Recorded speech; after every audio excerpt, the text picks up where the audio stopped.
Hi, Krushi. Hi, Shreya. How are you? I'm fine. How are you? I'm doing well. Thank you. Thank you for asking.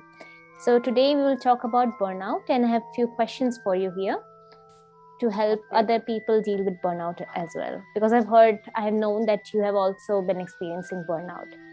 So, what Yes. according to you is a burnout? Burnout is, well, life is going on. It's fine. You're working, right? And suddenly one day it stops because you're feeling overwhelmed, you're feeling emotionally drained, you're not able to meet the pressures of daily life, the constant demands of daily life. You're emotionally drained, you're mentally drained, you're physically drained, and you just freeze and you refuse to work. That would be a burnout, according to me. Okay. Are there any associated symptoms that you faced? Like I'll describe my own symptoms. Mm-hmm. I was being very, very irritable, right? Much more than normal.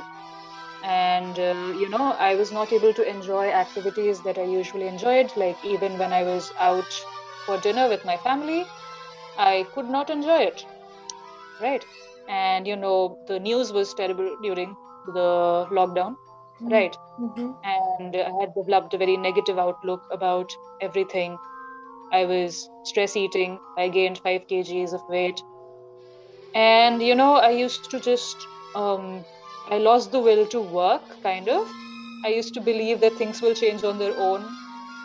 I was kind of thinking that things will change on their own, and I was not doing anything to change them. You need a plan, right? You need a Yes. plan in Yes. place. You have to Mm-hmm. make the change. You have to bring about the change.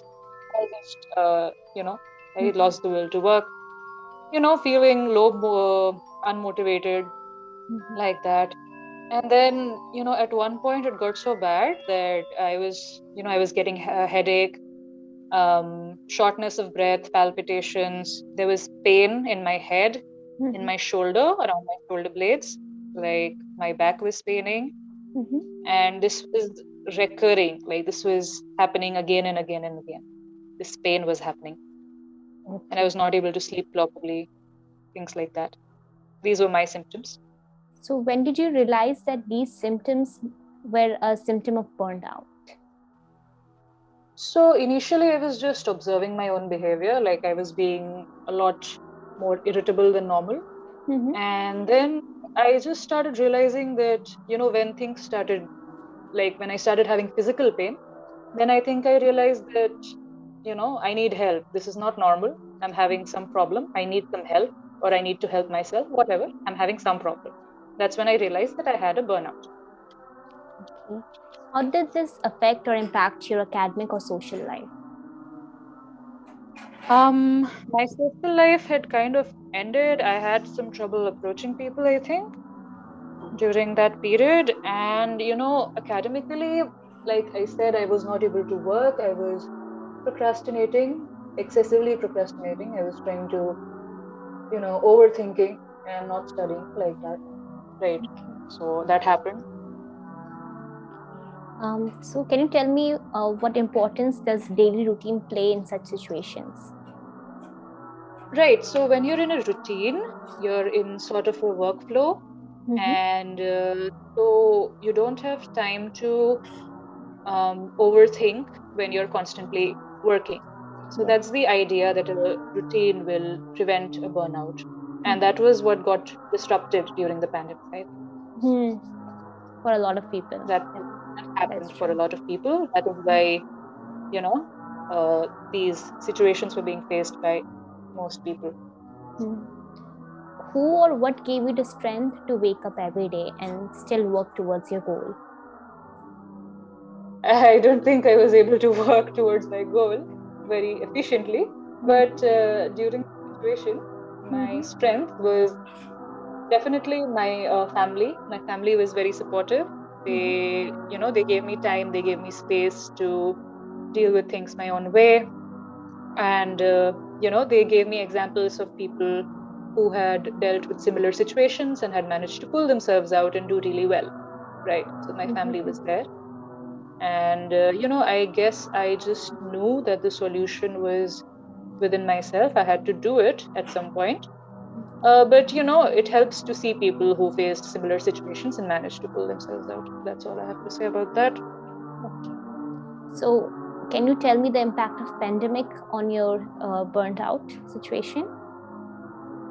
Yeah, so the pandemic, it came at a strange time. I was actually preparing for an exam, Mm-hmm. right?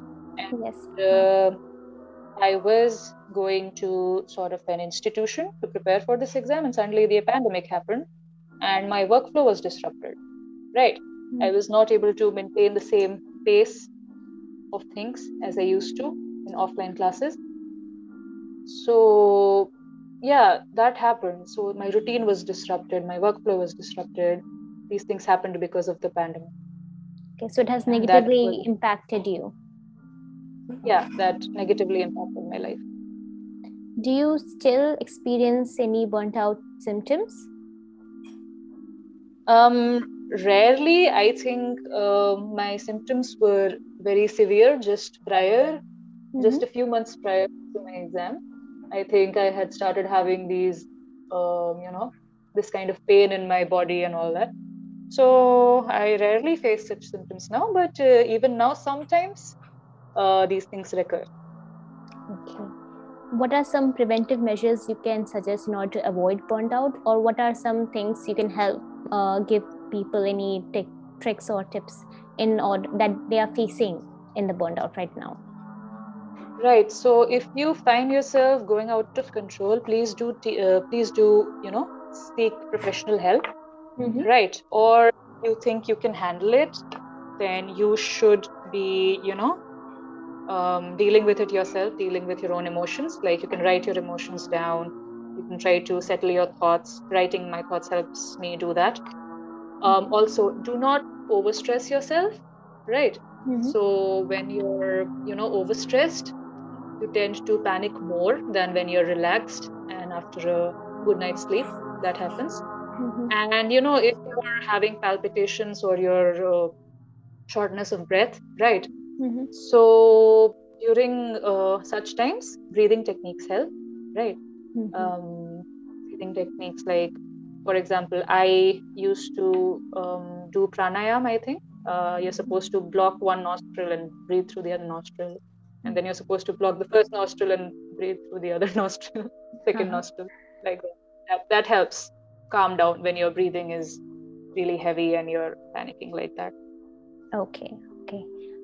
Can you consider burnout a mental disorder? I would not use such a strong word as disorder Mm-hmm. because when you call something a disorder, it makes people think that it's untreatable. And you would Right. start indulging in, like, self pity, Mm-hmm. or you would, start treating yourself as a victim. Mm-hmm. And you would, go into escapism. Maybe you'll try to think of different escape routes. Maybe you'll start using your cell phone excessively. You'll develop some kind of addiction, right? These things can happen. So I would not use such a strong word as a disorder. You have to pull yourself out. You can pull yourself out. It's important to recognize that it's a problem, and Mm-hmm. you have That to you have the gradually, potential. Huh. gradually. It's not going to be fine the next day. Like you think you're going to wake up and everything's going to be fine. No, it's a work in progress. But if you try, you'll keep getting better, Okay. and eventually one day it will stop. Thank you. Thank you so much, Kushi, for sharing that with me. Thank you. Okay, most welcome. Have a good day. Have a good day. Same to you.